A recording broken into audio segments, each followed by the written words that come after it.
जय श्री कृष्ण जी की जय भगवत गीता जी की। महाशर्य सप्तपूर्वे चत्वारो मन वस तथा माधवा मानसा जाता येषा लोक इमा प्रजा।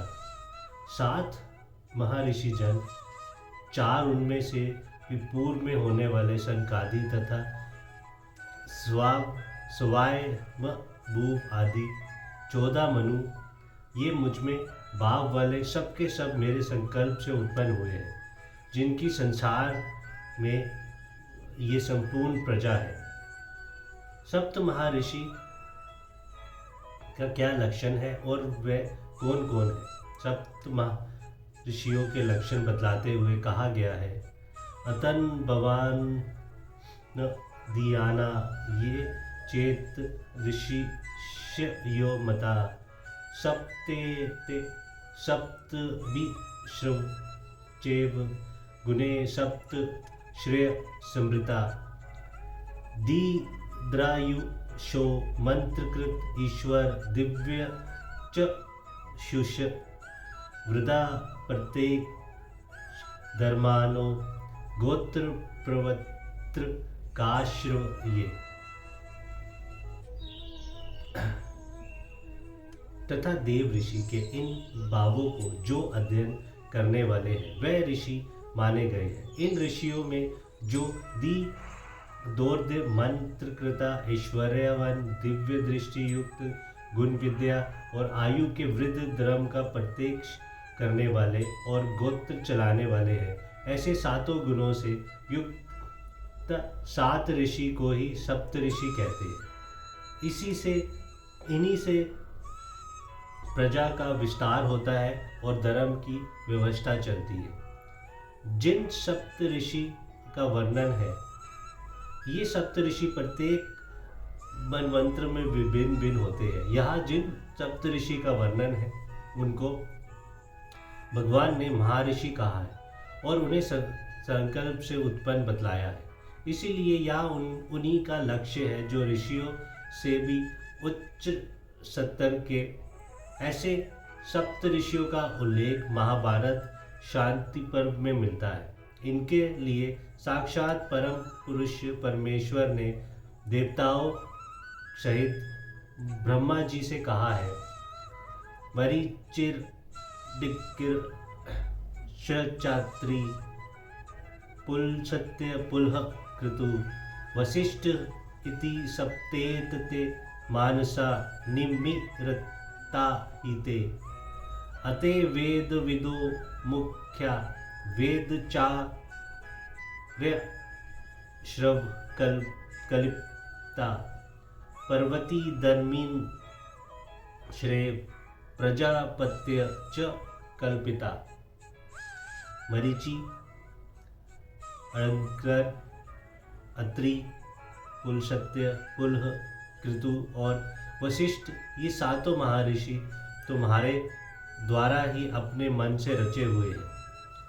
ये 7 वेद के ज्ञाता है। इनको मैंने मुख्य वेदचार्य बनाया है।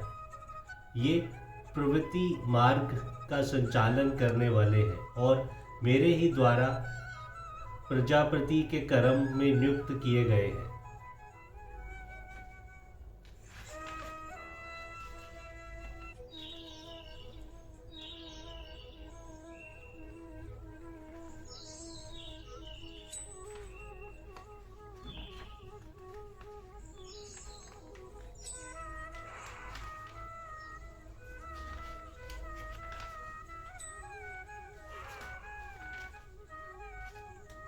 काल के समय से जो आत्म तत्व के ज्ञान का प्रचार इन संसार में नष्ट हो गया था,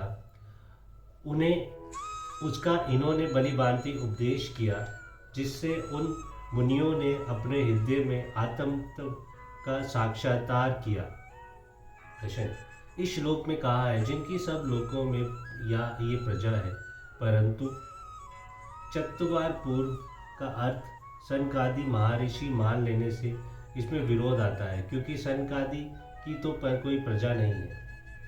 सनकादि सबको ज्ञान प्रदान करने वाले निवृत्त धर्म के प्रवक्त आचार्य।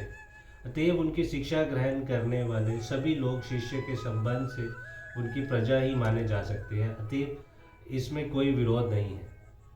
मनवपद किनका वाचक है? ब्रह्मा के एक दिन में 14 मनु होते हैं। प्रत्येक मनु के अधिकार काल को मनवंतर कहते हैं। 71 चतुर्युगी से कुछ अधिक काल का एक मनवंतर होता है। मानवीय वर्ष गणना के हिसाब से एक मनवंतर 30 करोड़ 67,20,000 वर्ष से और दिव्य वर्षगण के हिसाब से 8,52,000 वर्ष से कुछ अधिक काल का होता है। प्रत्येक मनवंतर में धर्म की व्यवस्था और लोक रक्षण के लिए भिन्न भिन्न सप्तऋषि होते हैं। एक मनवंतर के बीत जाने पर जब मनु बदल जाते हैं तब उन्हीं के साथ सप्तऋषि देवता इंद्र मनुपुत्र भी बदल जाते हैं। वर्तमान कल के मनुओं के नाम ये हैं: स्वाय मबु सव्रोचिष उत्तम तामस रेवत चाशुष वेव सवत सावर्णी तक्ष सावर्णी ब्रह्म सावर्णी धर्म सावर्णी रुद्र सावर्णी देव सावर्णी और इंद्र सावर्णी। 14 मनुओं का एक कल्प बीत जाने पर सब मनु भी बदल जाते हैं। इन सप्त महर्षि आदि के साथ माधव विवेचन देने का क्या अभिप्राय है? ये सभी भगवान में श्रद्धा और प्रेम रखने वाले हैं। यही भाव दिखलाने के लिए इनके लिए माधव ये विशेषण दिया गया है। प्रश्न: सप्त ऋषि और सनकादि की उत्पत्ति जो ब्रह्मा जी के मन से ही मानी गई है, यहाँ भगवान ने उनको अपने मन से उत्पन्न कैसे कहा? इनकी जो ब्रह्मा जी से उत्पत्ति होती है वह वस्तु तो भगवान से ही होती है, क्योंकि स्वयं भगवान ही जगत की रचना के लिए ब्रह्मा का रूप धारण करते हैं। अतएव ब्रह्मा के मन से उत्पन्न होने वाले को भगवान अपने मन से उत्पन्न होने वाले कहे तो इसमें कोई भी विरोध की बात नहीं। जय श्री कृष्ण जी की जय। भगवती।